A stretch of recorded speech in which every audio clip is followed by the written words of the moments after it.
नमस्कार, मेरा नाम है अमित कुमार और आप देखना शुरू कर चुके हैं हमारे अमितोपीडिया यूट्यूब चैनल पर आर्टिकुलेट, जिसमें आज हम आपको बताने जा रहे हैं कि ये जो दुनिया का इतना अधिक मिस्टीरियस कहानी है, सिंधु घाटी सभ्यता, इंडस वैली सिविलाइजेशन, आज मैं इन सबों से पर्दा उठाने जा रहा हूं, इसके मिस्ट्री से, कि वो लोग कौन थे, कहां से आए थे और कहां को चले गए। तो सबसे पहले मैं बताऊंगा कि वो कहां चले गए। आखिरकार सिंधु घाटी सभ्यता के साथ हुआ क्या जो पूरी की पूरी तरीके से ये समाप्त हो गया, बर्बाद हो गया, गायब हो गया। तो अगर इसके पूरे बर्बादी के पीछे की कहानी को देखें तो इसमें सबसे इंटरेस्टिंग फैक्ट मुझे क्या दिखता है कि सबसे पहले इस सिंधु घाटी सभ्यता के 2800 शहरों में से 2800 साइट में से जो सबसे बड़ा शहर था मोहनजोदड़ो और हड़प्पा, सबसे पहले यही गायब हुआ। यही के लोग यहां से निकलने लगे। उसके बाद बाकी शहरों की बर्बादी शुरू होती है। लेकिन सवाल है क्यों? इसके पीछे कुछ कारण है। सबसे पहला कारण, ये जो इकोनॉमी थी पूरी तरीके से, ये पूरा सिविलाइजेशन आप बोल लो, केवल इंडस किनारे नहीं थी, सरस्वती का भी बहुत बड़ा रोल था। सरस्वती जो आगे चलकर गायब होने वाली है, इस टाइम पीरियड में सरस्वती का पानी अब कम होने लगा था। सरस्वती जो कि यमुना और सतलज के मिलने से बनती थी, अब धीरे धीरे इसका पानी कम होने लगा था, जो अभी कुछ समय तक रहेगी लेकिन आगे जाकर के समाप्त हो जाएगी, लुप्त हो जाएगी। दूसरा चेंजेस मौसम में आया, जो कि ये क्षेत्र आज आपको दिखता है जहां पर मेलुआ था यानी इंडस वैली सिविलाइजेशन था, वो जो पूरी तरीके से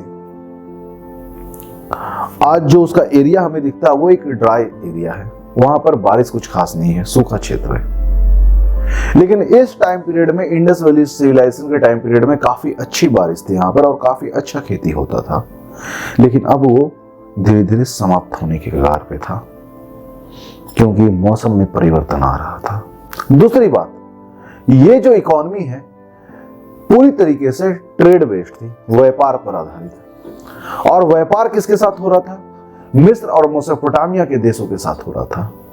तो जब भारत से माल मिस्र और मेसोपोटामिया को जाता था तो एल्लम नाम से एक इलाका था इस मिस्र और मेसोपोटामिया का, जहां पर से माल आगे पहुंचता था मिस्र और मेसोपोटामिया। ये एल्लम धीरे धीरे एक्सपोर्ट इंपोर्ट के बिजनेस पर उतरा और धीरे धीरे इतना पैसा बना लिया कि ये खुद का प्रोडक्शन शुरू कर दिया।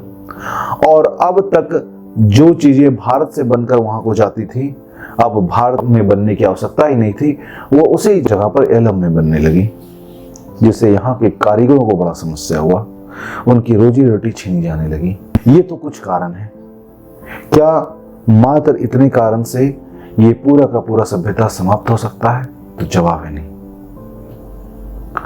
अब जो टीन अपने पास आता था, जिससे हम लोग कासा बनाते थे, वो टीन अफगानिस्तान से आता था और अफगानिस्तान के बाजार पर अब एल्लम का अधिकार था। तो वो टीन अपने पास आना बंद हो गया और हम सभी ब्रॉन्ज एज से कॉपर एज पे आ गए। अब हम तांबे की चीजों का केवल इस्तेमाल कर रहे थे, क्योंकि तांबा भारत से ही मिल जाता था। हम सभी कॉपर के साथ साथ पत्थरों का भी, स्टोन का भी इस्तेमाल कर रहे थे। और इसी कारण से अब जो फेज आया, ये चाकोलिथिक एज यानी ताम्रपाषाण काल, कॉपर स्टोन एज कहलाता है। लेकिन क्या कुछ कारणों की वजह से इतनी बड़ी सभ्यता बर्बाद हो सकती है? तो जवाब है नहीं। हमें और एक एविडेंस मिला जो काफी रोचक है। इस एविडेंस पर बहुत अधिक विवाद है। विवाद ये है कि क्या आर्यन सच में बाहर से आए थे? तो इसके हमें बहुत सारे तथ्य मिलते हैं, बहुत सारे हमें दस्तावेज या बहुत सारे आप बोल सकते हो ऐसे एविडेंस मिलते हैं, आर्कियोलॉजिकल सोर्सेस मिलते हैं, जिससे ये साबित होता है कि कुछ बाहरी लोग आए थे, कुछ नए तरीके के हथियार मिले, वैसे खंजर और चाकू मिले जिसमें लकड़ी का हैंडल लगा हुआ था, जो जैसा कि इंडस वैली सिविलाइजेशन के लोग इस्तेमाल नहीं किया करते थे। और ये एकाएक मिलने लगे। अचानक हमें एक कब्र मिलता है जहां पर बहुत सारे लोगों का केवल और केवल धड़ पड़ा हुआ है, यानी कि जिसे बोलते हैं अस्कल यानी खोपड़ी, ये ऊपर का पोर्शन पड़ा हुआ है। ये एक ताजुब करने वाली बात कि युद्ध हुआ था, युद्ध तो हुआ था, इसमें कोई संदेह नहीं। बहुत से प्रमाण मिले। अंततः एक बात तो तय है कि ये बाहरी लोग आए थे जो कि ईरान से आ रहे थे, मध्य एशिया से आ रहे थे, और इनका यहाँ के लोगों से युद्ध हुआ। लेकिन क्या ये मुट्ठी भर लोग इतनी बड़ी आबादी वाले मेलुआ को बर्बाद कर सकते थे? तो जवाब है नहीं, क्योंकि ये जो लोग आए थे पहले खेप में, ये कुछ चंद ही लोग थे। लेकिन कुछ समय बाद धीरे धीरे और भी लोग आने लगे, संख्या बढ़ने लगा लोगों का। और अंततः जैसा कि काफी सारे प्रमाणों की वजह से साबित हो चुका है कि बहुत अधिक संख्या बल में लोग आए। तो ये जो अपनी सभ्यता है, एक बात तो तय है कि बहुत सारे बाहरी लोग भी आए। लेकिन यहाँ पर एक ध्यान देने वाली बात क्या कि जो मेच्योर हड़प्पा पीरियड था उस वक्त ये लोग नहीं आए, उस वक्त यहाँ पर हमला नहीं हुआ।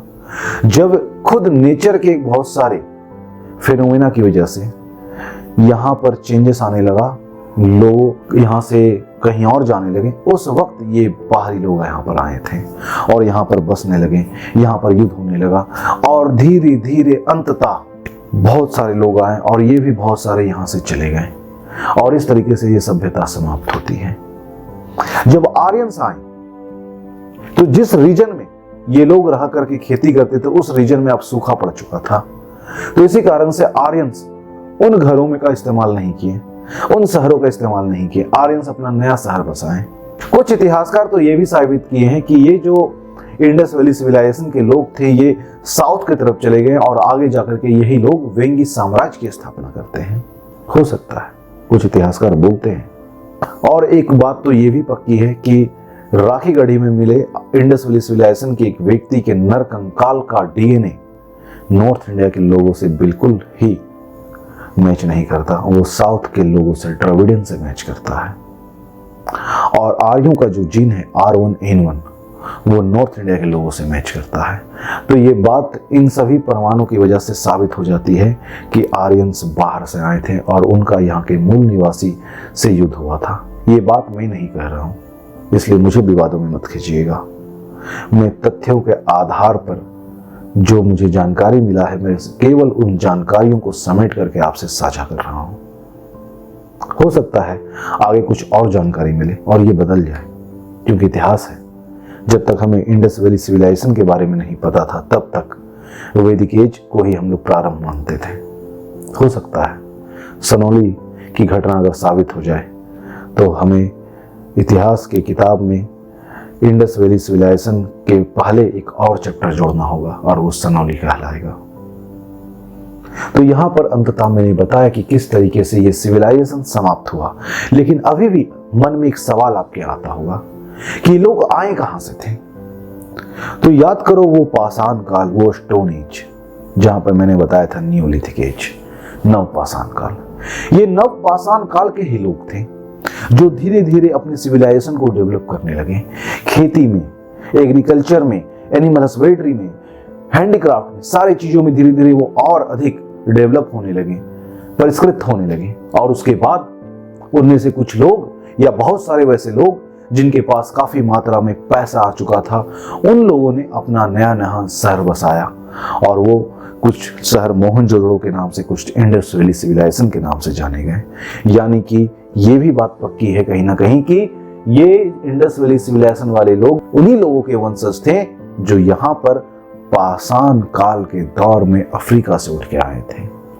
और इन्हीं कारणों से शायद अफ्रीका के लोगों का कद काठी रंग रूप, साउथ इंडिया के लोगों का कद काठी रंग रूप, भारत के ट्राइब्स का कद काठी रंग रूप, इन सबों का डीएनए इंडस वैली सिविलाइजेशन के लोगों के डीएनए से मैच करता है। और नॉर्थ इंडिया के लोगों का कद काठी रंग रूप, ईरानी लोगों का कद काठी रंग रूप, ये सभी लगभग में एक जैसे हैं और इन सबों का डीएनए R1N1 के करीब है, जो कि R जीन कहलाता है। तो जहां तक मेरी समझ है, जहां तक मेरी जानकारी, वहां तक मैं आपको ये बातें बता रहा हूं। हो सकता है इनमें कुछ त्रुटि हो या समय के साथ कुछ नया आ जाए तो उसे मैं अपडेट जरूर से करूंगा। तो अंततः आज के इस सेशन में हमें पता चल ही गया द हड़प्पा कंक्लूजन या द हड़प्पा सिविलाइजेशन कंक्लूजन के बारे में कि अंततः हुआ क्या। तो उम्मीद है आप सबको ये वीडियो काफी पसंद आया होगा। अगर मेरा मेहनत या हमारे इस पूरी टीम का मेहनत आपको पसंद आता है तो आप सबों से बहुत ही विनम्र निवेदन है कि कृपया कर इस वीडियो को अधिक से अधिक लाइक करें, अधिक से अधिक शेयर करें, कमेंट करें और अधिक से अधिक लोगों तक पहुंचाएं हमारे इस आवाज को, हमारी इस मेहनत को, ताकि हम इस पे और भी काम कर सकें, मोटिवेट हो सकें। तो आप सबों से एकमात्र रिक्वेस्ट है कि आप सभी हमें सपोर्ट करें और इस वीडियो को शेयर करें। जय हिंद।